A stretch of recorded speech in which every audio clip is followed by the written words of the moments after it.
Pagi hari ini saya akan mengajak kita sebelum menerima perjamuan kudus untuk kita merenungkan firman Tuhan bersama-sama. Dan saya percaya saudara akan mendapatkan perspektif baru, dimensi yang baru untuk melihat perjamuan kudus yang mungkin selama ini kita sudah ikutin, kita sudah jalani. Saudara-saudara, pagi hari ini saya akan beri tema khotbah saya 3 dimensi perjamuan kudus. 3 dimensi ini saya akan simpulkan di akhir nanti. Saya tidak akan membawakan dimensi pertama ini, dimensi kedua ini, tetapi saya akan menguraikan satu persatu dan saya akan memberikan kesimpulan di akhir khotbah ini. Mari kita melihat 3 dimensi perjamuan kudus. Saudara-saudaraku yang dikasihi dalam Tuhan, asal mula yang kita sebut perjamuan kudus itu sebenarnya adalah perjamuan Paskah Yahudi yang merupakan perjamuan perpisahan yang meriah. Namanya perjamuan, di situ ada makan, ada minum di dalam perjamuan itu. Jadi sekali lagi perjamuan kudus itu asal mulanya, tradisinya adalah perjamuan Paskah Yahudi.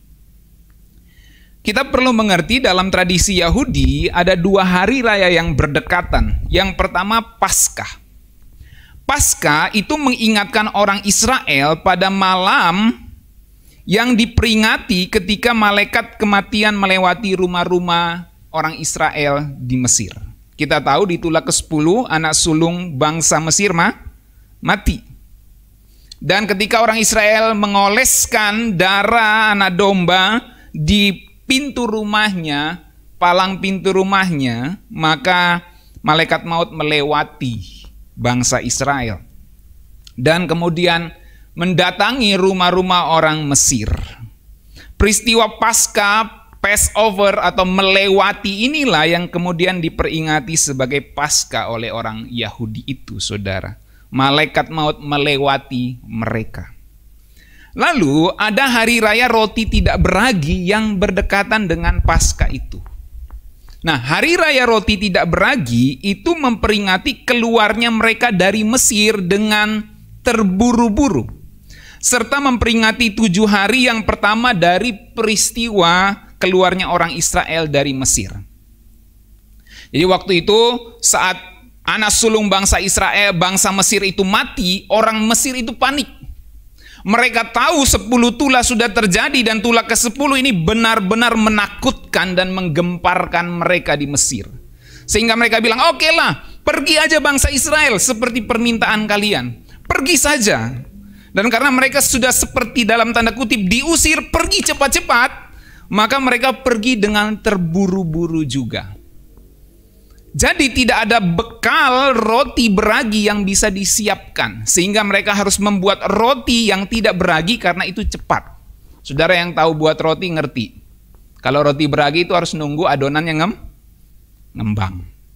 Jadi tidak ada waktu untuk menunggu adonan ngembang. Maka apa yang ada dimasak tanpa ragi.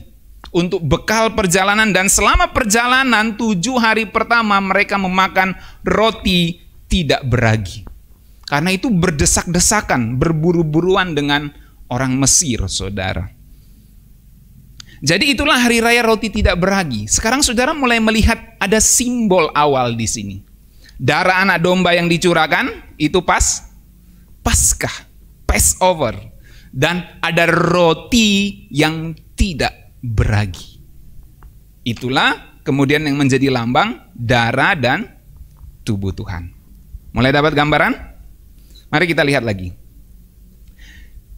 Jadi orang Israel itu terburu-buru karena pada waktu itu bangsa Mesir mendesak mereka keluar segera dari Mesir sehingga tidak ada waktu untuk memanggang roti beragi. Nanti saudara bisa baca di Ulangan 16 ayat 13. Alkitab mencatat bangsa Israel itu membawa adonan yang belum diragi dan tempat meremas tepung dan memanggang roti sambil berkelana. Itulah yang kemudian mereka peringati sebagai hari raya roti tidak beragi. Kalau kita mau pergi rekreasi, mau pergi staycation, ada sekarang istilah staycation, pergi berwisata di tempat yang dekat gitu. Seharian saja, tidak terlalu lama, pergi staycation, ada istilah sekarang workation, bekerja sambil liburan. Contohnya seperti Ella ini, dia kerja sambil liburan, workation, saudara. Itu jadi tren baru sekarang. Sejak pandemi ada yang namanya workation, bekerja sambil liburan, karena bekerja bisa online. Bisa vacation, kita rekreasi itu kita bawa bekal dulu bukan? Ada yang nggak bawa bekal, kita makan beli aja karena duitnya banyak gitu. Kita jajan aja nanti di sana. Tapi ada yang bawa bekal untuk menghemat. Jadi kita nggak habis banyak dimakan, kita habisnya di transport aja nggak apa-apa. Dibayar tempat masuk wisatanya, tapi makanan kita bawa sendiri. Lagian mungkin lebih enak bawa mie goreng buatan sendiri bukan? Apalagi kalau wisata ke air terjun kan. Yang dingin-dingin gitu enak pastinya. Nah jadi intinya kalau kita mau pergi, kita siapkan bekal. Anak sekolah saja mau pergi disiapkan bekal, bukan? Makanan. Nah ini mereka mau pergi lewati padang gurun. Harus punya bekal. Dan mereka tidak sempat siapkan bekal yang beragi. Karena itu harus menunggu adonannya mengembang. Maka mereka membuat adonan tidak beragi untuk mereka masak menjadi roti tidak beragi. Nah saudara-saudara, hari Paskah itu dimulai saat senja. Nah ini menariknya. Paskah itu dimulai saat senja, sehari sebelum hari raya roti tidak beragi. Kalau kita lihat Imamat 23 ayat 5-6, dicatat Paskah itu dimulai tanggal 14 senja bulan pertama. Kemudian esoknya tanggal 15 dimulai hari raya roti tidak beragi selama 7 hari. Sejak dari senja Paskah sampai 7 hari raya roti tidak beragi, bangsa Israel itu tidak boleh menyimpan ragi di rumah mereka dan tidak boleh makan roti yang beragi. Sampai saat ini saudara. Jadi sekarang ini di Israel, saya baca literatur, saya nggak pernah ke sana, tapi saya baca literatur, mereka kalau punya ragi, sudah mendekati Paskah, raginya masih banyak, dibuangkan sayang. Mereka jual ke orang-orang non-Israel, non-Yahudi.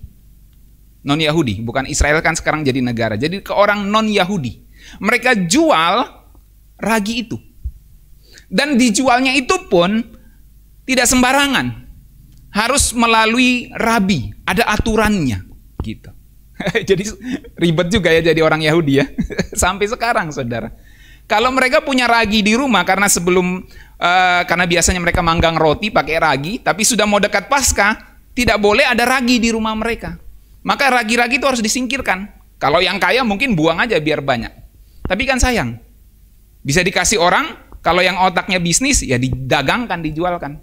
Ragi-ragi sisa. Itu pun harus melalui para rabi. Tidak sembarangan. Nah, itulah sebabnya, sebentar ini. Itulah sebabnya hari raya Paskah dan hari raya roti tidak beragi itu sangat berkaitan erat. Dalam hal ini ragi itu harus disingkirkan dari rumah sebelum penyembelihan anak domba Paskah. Saat itu. Jamuan atau makanan saat Paskah itu sendiri haruslah dengan roti yang tidak beragi. Saudara bisa lihat ayat-ayatnya dan cek nanti di situ. Dan saat ini umat Israel menggabungkan kedua perayaan itu menjadi satu. Ya, Paskah dan hari raya roti tidak beragi. Nah, ini poin saya. Perhatikan. Karena Paskah dimulai saat senja, gak heran di perjanjian baru sering perjamuan kudus itu menunjuk pada perjamuan malam. Saudara akan menemukan perjamuan yang menunjuk pada malam hari, tidak istilah perjamuan malamnya, tapi perjamuan yang menunjuk pada malam hari itu di seputaran perjanjian baru. Di mana saat perjamuan malam itu digunakan oleh Tuhan Yesus sebagai perjamuan perpisahan dengan murid-muridnya. Perhatikan Markus pasal 14 ayat 17. Yang bisa menjangkau matanya mari kita baca sama-sama. 1, 2, 3. Setelah hari malam, datanglah Yesus bersama-sama dengan ke-12 murid itu. Ketika mereka duduk di situ dan sedang makan, Yesus berkata, Aku berkata kepadamu, sesungguhnya seorang di antara kamu akan menyerahkan aku, yaitu dia yang makan dengan aku. Dan selanjutnya kita tahu ceritanya, itu menunjuk pada Yudas. Tapi menarik sekali, setelah hari malam, yaitu saat apa? Saat Paskah. Karena Paskah dimulai senja untuk besoknya hari raya roti tidak beragi. Nah, paralelnya Matius 26 ayat 20 sampai 30 dan selanjutnya.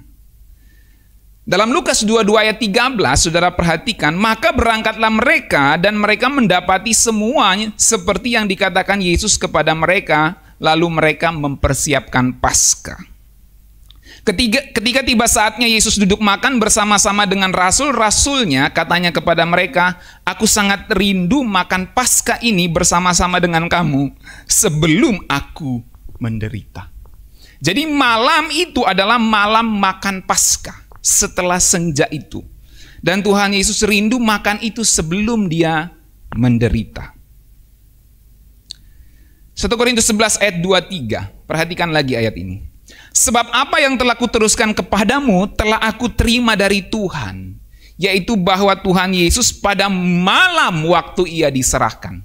Jadi malam waktu ia diserahkan itu penting, sebab itu menunjuk pada dimulainya Paskah saat senja, sesuai dengan ketentuan Taurat. Dan ini ayat biasa saya bacakan di perjamuan kudus. Oke, karena ini dalam konteks Tuhan Yesus merupakan perpisahan, perjamuan malam itu merupakan konteks perpisahan dalam konteksnya Tuhan Yesus. Nggak heran dalam bahasa Inggris itu sering disebut the Last Supper atau perjamuan terakhir. Kalau saudara cari di Google The Last Supper, saudara akan menemukan gambar-gambar Tuhan Yesus di dalam bersama dengan 12 muridnya di saat perjamuan terakhir ya. Nah, dalam gereja mula-mula, perjamuan kudus ini sering disebut sebagai perjamuan Tuhan. Jadi perjamuan kudus, perjamuan malam yang menunjuk pada malam hari, perjamuan makan yang menunjuk yang dilakukan pada malam hari, itu perjamuan malam. Dan perjamuan kudus disebut juga dalam perjanjian baru disebut sebagai perjamuan Tuhan. Dalam bahasa Inggris disebut the Lord's Table atau the Lord's Supper, perjamuan Tuhan. Nah, kita lihat ayatnya, 1 Korintus 10 ayat 21. Kamu tidak dapat minum dari cawan Tuhan dan juga dari cawan roh-roh jahat.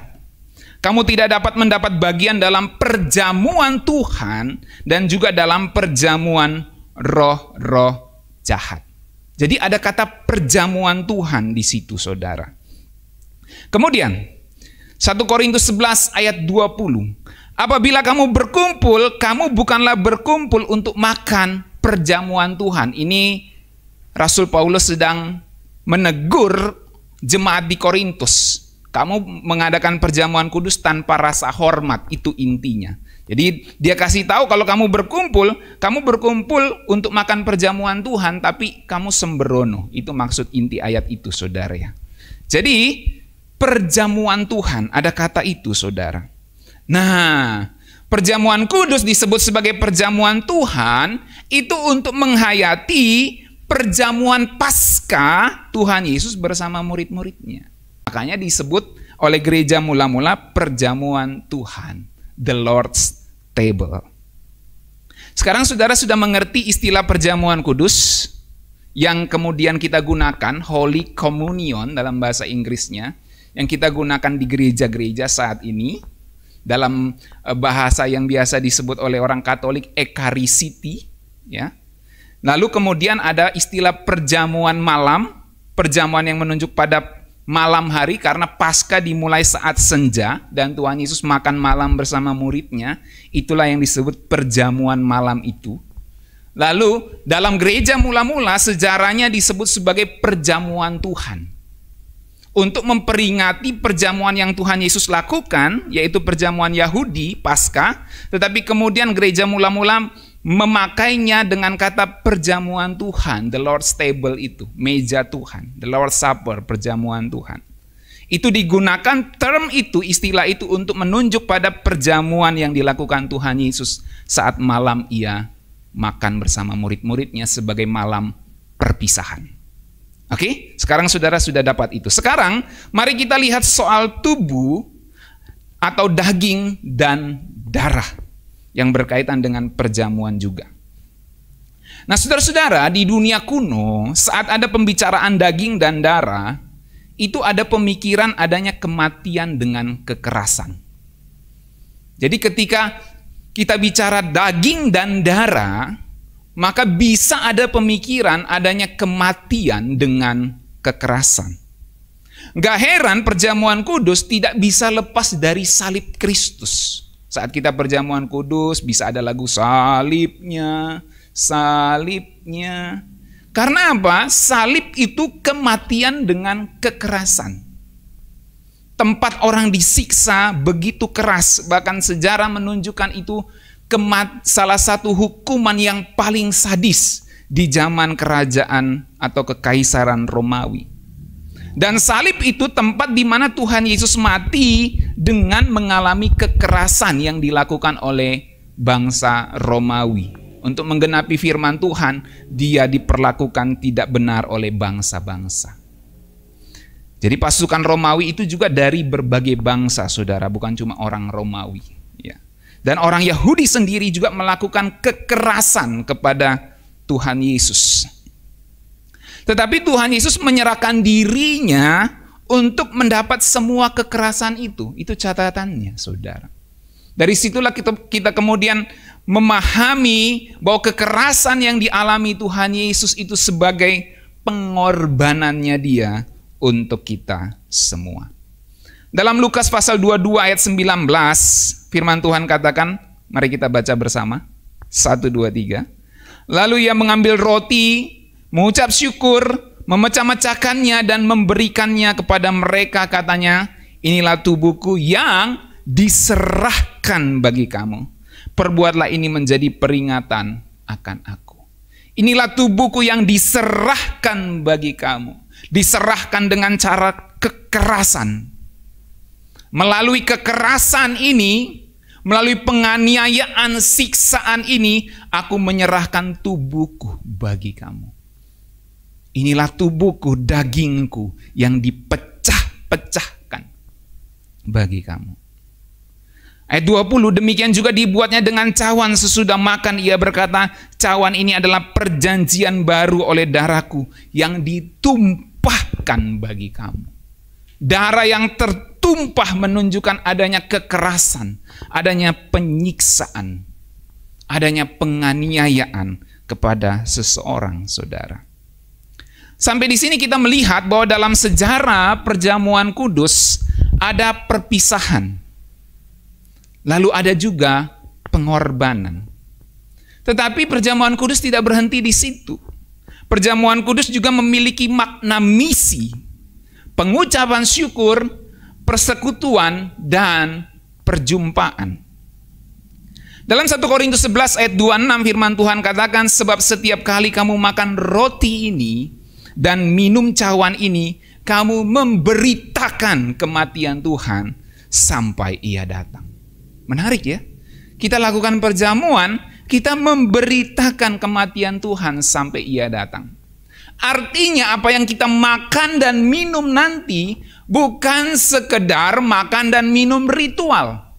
Ada sesuatu makna di dalamnya, yaitu ada roti, tubuh yang terpecah, dan anggur, darah yang tercurah untuk kita semua.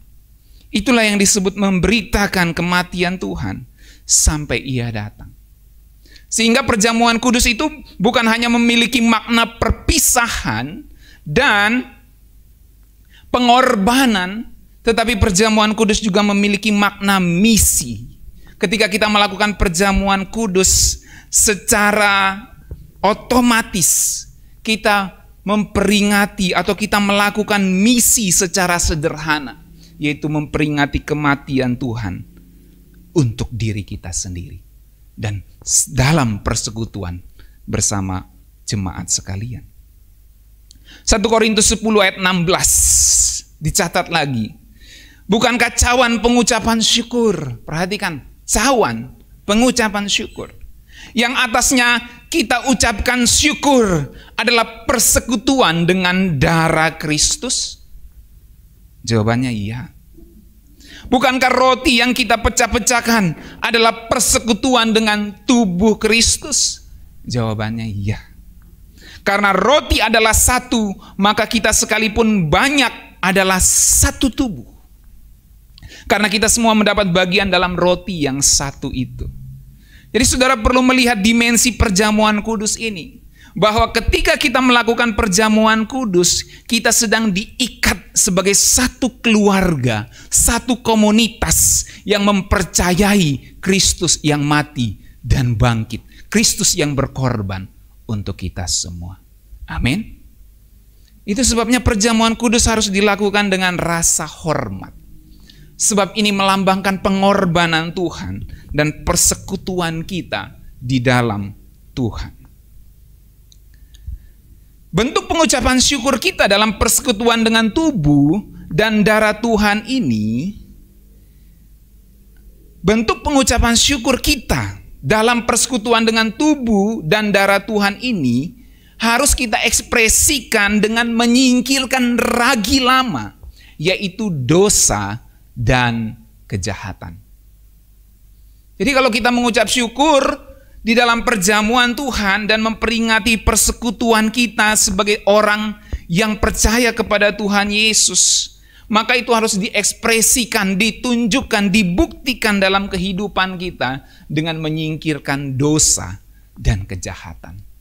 Ada sebuah implikasi, ada sebuah aplikasi, ada dorongan yang kuat. Ketika kita melakukan perjamuan kudus, kita harus menyingkirkan, membuang segala dosa dan kejahatan itu.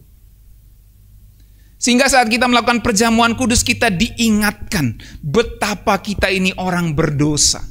Dan betapa anugerahnya begitu besar yang menolong kita, memampukan kita untuk menyingkirkan segala dosa dan kejahatan itu, saudara-saudara. Jadi kalau kita makan dan minum perjamuan Tuhan ini, tetapi kita hidup di dalam dosa, maka kita menghina pengorbanan Tuhan. Kita tidak membawa, kita tidak memberitakan kematian Tuhan itu. Memberitakan kematian Tuhan berarti memberitakan apa yang dikerjakan di dalam kematian Tuhan. Yaitu membuang, menyingkirkan segala dosa dari kehidupan orang-orang yang percaya kepadanya. Sehingga ekspresi percaya kita yang kemudian kita ikutin, kita ekspresikan dengan mengikuti perjamuan kudus, itu harus diikuti, harus di follow up dengan menyingkirkan segala dosa dan kejahatan. Menarik sekali dalam 1 Korintus 5 ayat 7 terjemahan bahasa Indonesia sehari-hari saya bacakan. Buanglah dahulu ragi yang lama itu. Lihat, ada kata ragi lagi muncul. Sebab roti tidak beragi itu erat kaitannya dengan perjamuan Paskah ini. Buanglah dahulu ragi yang lama itu, yaitu ragi dosa. By the way, kata ragi itu kuliner, salah satu bumbu kuliner atau bahan kuliner yang tidak terpisah dari sejarah bangsa Israel, saudara. Jadi itu sebabnya ragi itu punya makna negatif maupun positif. Ragi dalam makna positif itu biasanya digambarkan di dalam perumpamaan tentang kerajaan Allah yang mengembangkan tanpa kelihatan.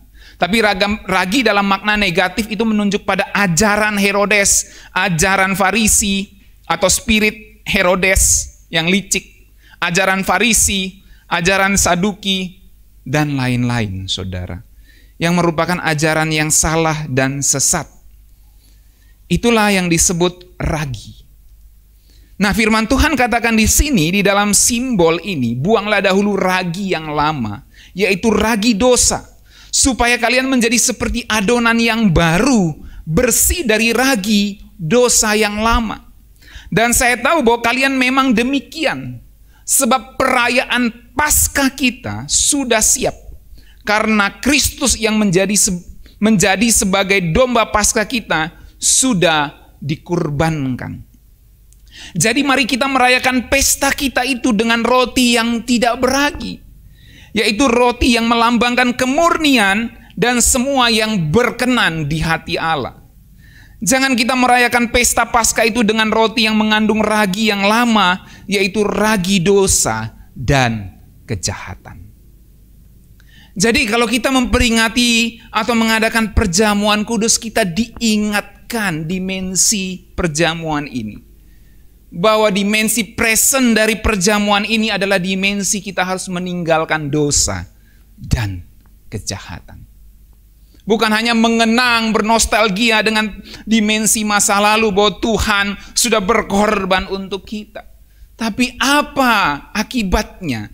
Apa dampaknya untuk hidup kita? Ketika kita mengenang kematian Tuhan, maka dampaknya adalah kita harus meninggalkan dosa dan kejahatan. Saudara-saudara, perjamuan bukan hanya perpisahan, seperti yang saya terangkan tadi, perpisahan Tuhan Yesus dengan murid-muridnya. Tetapi perjamuan kudus mengingatkan kita juga akan perjumpaan. Inilah dimensi eskatologis, dimensi masa depan dari perjamuan kudus. Perjamuan kudus yang kita lakukan ini akan berpuncak pada sesuatu acara, sebuah event, sebuah momen di masa depan, yaitu perjamuan kawin anak domba. Saudaraku yang dikasihi dalam Tuhan, 1 Korintus 11 ayat 26 terang sekali mengatakan, sebab setiap kali kamu makan roti ini dan minum cawan ini, kamu memberitakan kematian Tuhan sampai Ia datang. Artinya ada sesuatu yang progres, yang akan mencapai puncaknya nanti. Ada sesuatu yang sedang bergerak, yang akan mencapai titik tertingginya nanti. Dalam hal ini perjamuan kudus terus bergerak mencapai titik tertingginya, yaitu kedatangan Tuhan yang kedua kali, di mana ada pesta perjamuan kawin anak domba. Itu sebab penting bagi kita untuk mengerti dan percaya kepada Tuhan Yesus. Dan itu sebabnya sebagai orang yang percaya kepada Tuhan Yesus, penting bagi kita untuk mengikuti perjamuan kudus. Kalau mau dikatakan ini ritual, ya ritual dalam kekristenan, bolehlah dikatakan gitu. Tetapi ini bukan cuma sekedar ritual. Ada makna yang besar di dalamnya.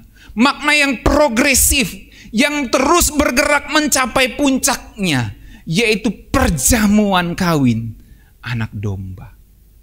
Dan kalau kita membayangkan perjumpaan ini, ketika kita melakukan perjamuan kudus, kita akan menghayati bahwa apa yang kita lakukan ini akan mencapai titik tertingginya nanti, yaitu pertemuan kita muka dengan muka dengan Tuhan yang selama ini berkorban untuk kita. Amin. Selama ini kita memperingati tubuh dan darahnya lewat perjamuan kudus. Kita akan melihat muka dengan muka, tubuhnya yang sempurna dalam kemuliaan di dalam perjamuan kawin anak domba. Dalam Matius 26 ayat 27 firman Tuhan jelas sekali mengatakan, sesudah itu Ia mengambil cawan, mengucap syukur, lalu memberikannya kepada mereka dan berkata, minumlah kamu semua dari cawan ini. Sebab inilah darahku, darah perjanjian yang ditumpahkan bagi banyak orang untuk pengampunan dosa. Ayat 29 menarik. Akan tetapi aku berkata kepadamu, mulai dari sekarang aku tidak akan minum lagi hasil pokok anggur ini sampai pada hari aku meminumnya. Di mana? Yaitu yang baru bersama-sama dengan kamu dalam kerajaan Bapakku. Saya mau saudara underline di situ atau bold di situ. Bersama-sama dengan kamu dalam kerajaan Bapakku. Saudara tebalkan itu di dalam pikiran saudara, garis bawahi itu. Bersama-sama dengan kamu dalam kerajaan Bapakku. Sekarang kita melihat dimensi eskatologis dari perjamuan. Dimensi akhir zaman dari perjamuan. Bahwa perjamuan kudus itu merupakan sesuatu yang progresif, yang akan mencapai puncaknya pada perjamuan kawin anak domba di dalam kerajaan Bapa di sorga. Tuhan Yesus tidak makan dan minum perjamuan lagi. Itu adalah perjamuan perpisahan bersama dengan murid-muridnya saat itu. Di malam Paskah itu, saudara. Tetapi dia katakan, aku akan makan bersama-sama dengan kamu lagi perjamuan ini di dalam kerajaan Bapa di sorga. Artinya, perjamuan yang kita peringati ini akan mencapai titik tertingginya pada perjamuan kawin anak domba saat kedatangan Tuhan. Sekarang saudara mulai melihat rangkaian ayat-ayat Alkitab tentang perjamuan kudus ini dengan perspektif yang baru. Lukas 22 ayat 15 katanya kepada mereka, aku sangat rindu makan Paskah ini bersama-sama dengan kamu sebelum aku menderita. Sebab aku berkata kepadamu, aku tidak akan memakannya lagi sampai ia beroleh kegenapannya dalam kerajaan Allah. Perhatikan, ia itu menunjuk pada perjamuan itu, roti dan anggur itu akan mencapai kegenapannya dalam kerajaan Allah. Apakah itu? Itulah yang dicatat dalam kitab Wahyu, perjamuan kawin anak domba. Dalam terjemahan bahasa Indonesia sehari-hari, Lukas 22 ayat 16 ini berkata gini, sebab percayalah, aku tidak akan makan ini lagi sampai arti dari perjamuan ini dinyatakan di dunia baru Allah. Saudara sering sekarang melihat bahwa perjamuan kudus ini bukan hanya bicara masa lalu pengorbanan Tuhan. Bukan hanya bicara masa kini kita harus meninggalkan dosa dan kejahatan dan ini mengingatkan untuk kita bermisi. Tetapi perjamuan kudus ini juga akan memperoleh puncaknya pada dunia baru Allah nanti, di mana ada perjamuan kawin anak domba. Tuhan katakan, aku akan duduk makan bersama-sama dengan kamu dalam kerajaan Bapakku. Jadi saudara-saudaraku, ada 3 dimensi perjamuan kudus sesuai dengan tema khotbah saya tadi. Dari paparan, dari uraian yang saya sampaikan kepada saudara, kita menemukan 3 dimensi perjamuan kudus ini. Yang pertama, dimensi masa lalu. Saat kita memperingati perjamuan kudus, kita menghayati pengorbanan Tuhan Yesus untuk kita semua. Yang kedua, dimensi masa kini. Saat kita memperingati perjamuan kudus, kita diingatkan kembali, kita memberitakan kematian Tuhan sampai Ia datang. Dan bukan cuma itu, bukan cuma sekedar retorika atau ucapan kita memberitakan kematian Tuhan. Tapi ada praktik nyata di dalam hidup kita untuk membuang dosa dan kejahatan itu. Itulah dimensi masa kini dari perjamuan Tuhan ini, saudara. Dan dimensi ketiga dari perjamuan kudus adalah dimensi masa depan. Dimensi eskatologisnya. Di mana perjamuan kudus yang kita lakukan saat ini akan mencapai titik tertingginya, titik puncaknya di dalam perjamuan dalam kerajaan Bapa, yaitu perjamuan kawin anak domba. Dan Tuhan Yesus mengatakan, aku akan duduk makan bersama-sama dengan kamu dalam kerajaan Bapakku. Saya percaya itu bukan hanya untuk 12 muridnya atau murid-murid di zaman itu, tapi untuk semua murid Tuhan di sepanjang zaman. Amin, saudara. Kalau kita murid Tuhan, kita akan duduk makan bersama dengan Tuhan di dalam perjamuan kawin anak domba. Amin, saudara. Sebagai ayat terakhir, saya akan bacakan Wahyu 19 ayat 7-9. Marilah kita bersukacita dan bersorak-sorai dan memuliakan Dia. Karena hari perkawinan anak domba telah tiba dan pengantinnya telah siap sedia. Saudara, perhatikan anak domba. Itu sudah jelas menunjukkan pengorbanan di situ. Dan kepadanya dikaruniakan supaya memakai kain lenan halus yang berkilau-kilauan dan yang putih bersih. Jadi perkawinan anak domba itu ada dimensi masa lalunya, yaitu anak domba yang sudah berkorban untuk kita. Tetapi ada dimensi masa depan depannya juga, di mana ada pesta, ada sukacita di dalam perkawinan anak domba. Tetapi ada dimensi masa kininya juga. Sebab orang-orang yang mengikuti perjamuan kudus itu, perjamuan kawin anak domba itu, yaitu pengantinnya itu, memakai kain lenan halus yang berkilau-kilauan dan putih bersih. Dan diterangkan lenan halus itu adalah perbuatan-perbuatan yang benar dari orang-orang kudus. Ayat ini merangkum 3 dimensi perjamuan kudus. Dimensi masa lalu, mengenang anak domba yang berkorban untuk kita. Dimensi masa depan, perjamuan kawin anak domba, di mana sukacita penuh akan kita alami bersama-sama. Tapi juga mengingatkan kita pada dimensi masa kini, present, yaitu kita harus meninggalkan segala perbuatan dosa dan kejahatan, dan mengenakan perbuatan-perbuatan yang benar dan kudus.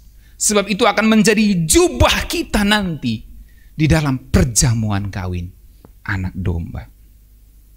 Lalu ia berkata kepadaku, tuliskanlah, berbahagialah mereka yang diundang ke perjamuan kawin anak domba.